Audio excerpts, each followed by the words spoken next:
shift our focus to the small business space. Each day we take a closer look at some of the challenges facing small business owners, as well as emerging opportunities, ways to do business better, and of course we'll shine a spotlight on small business owners finding success.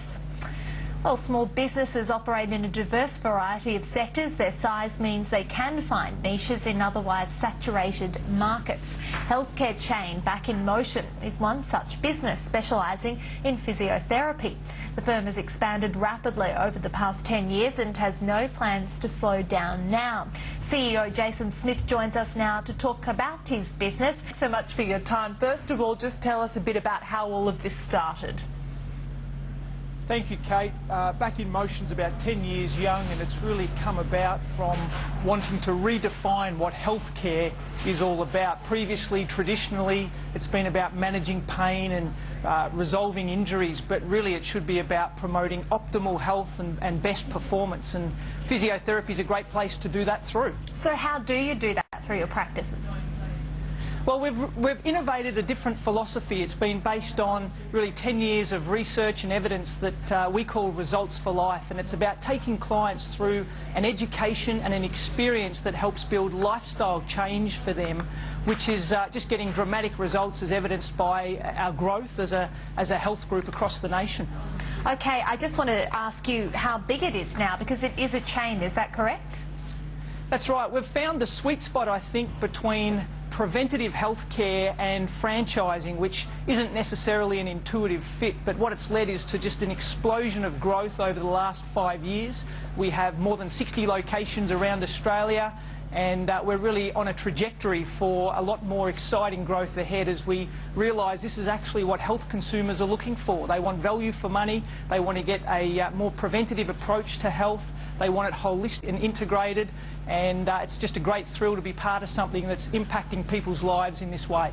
With that in mind, the fact that you're taking a different approach to physiotherapy, who would you say your main competitors are?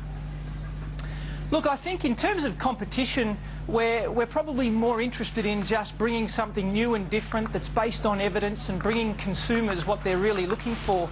The truth is, Kate, there's probably not a lot of other options out there that really rival us in this space, but we're very respectful that there are traditional models of health that are a little more reactionary. We want to be thought of as that proactive wellness that's moving people from sickness into this more holistic space, and I think part of our growth and the exciting outlook we have over the next 5 years is largely based on that we may be one of the few people to be really leading the charge in this space.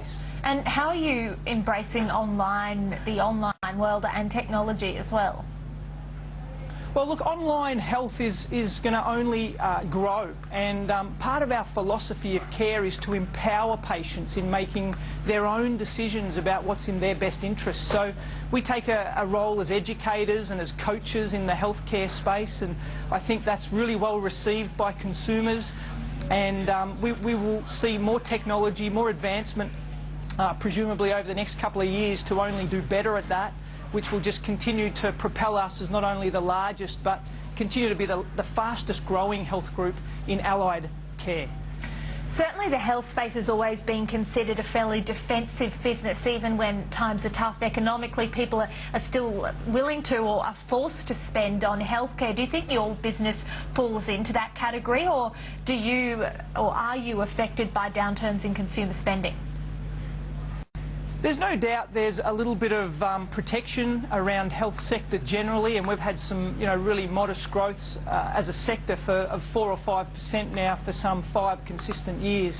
But there are clearly emerging brands or companies that are innovating in healthcare, of which Back in Motion's a great example, where we're not restrained by those laws of averages. And for instance, in the GFC that we were all meant to suffer under, we only continued with double-digit record growth throughout that period, and I think that's testament to that we are bringing something new. Consumers are getting results. The sweet spot between franchising and preventative health care, I think, is long overdue, and that has helped seen us just only excel even during some of the turbulent and uncertain periods economically that some other businesses may have faced. In the time since you started the business, how has government policy affected you? Obviously a change in government and two different approaches to private healthcare and the levy that needs to be paid on that. How has that impacted your business? Well, look, we're not immune to all of the same conditions and regulatory restraints that any business is under. But I think at Back in Motion we've taken that, I guess, unconventional view that we don't want to be limited or restrained by these sorts of global decisions that get made. And so, in fairness, we've probably found ways to just continue to innovate and move around it. Certainly private health insurance is a big predictor of uptake of allied healthcare services, but we want to continue to work with insurers to make sure our model is getting them the best return as a third party, but always keeping the interests of our patients in mind, because ultimately they're the beneficiaries of us finding ways to continue to provide them best practice services. So on the whole, I think we've just managed to creatively find a path through all of the regulatory changes and shifts in government, and I think that just is, I guess, the character of a progressive entrepreneurial company like Back in Motion. Okay, Jason Smith, CEO of Back in Motion, thanks for joining us on the program. Great insights for our viewers. Thank you, Kate.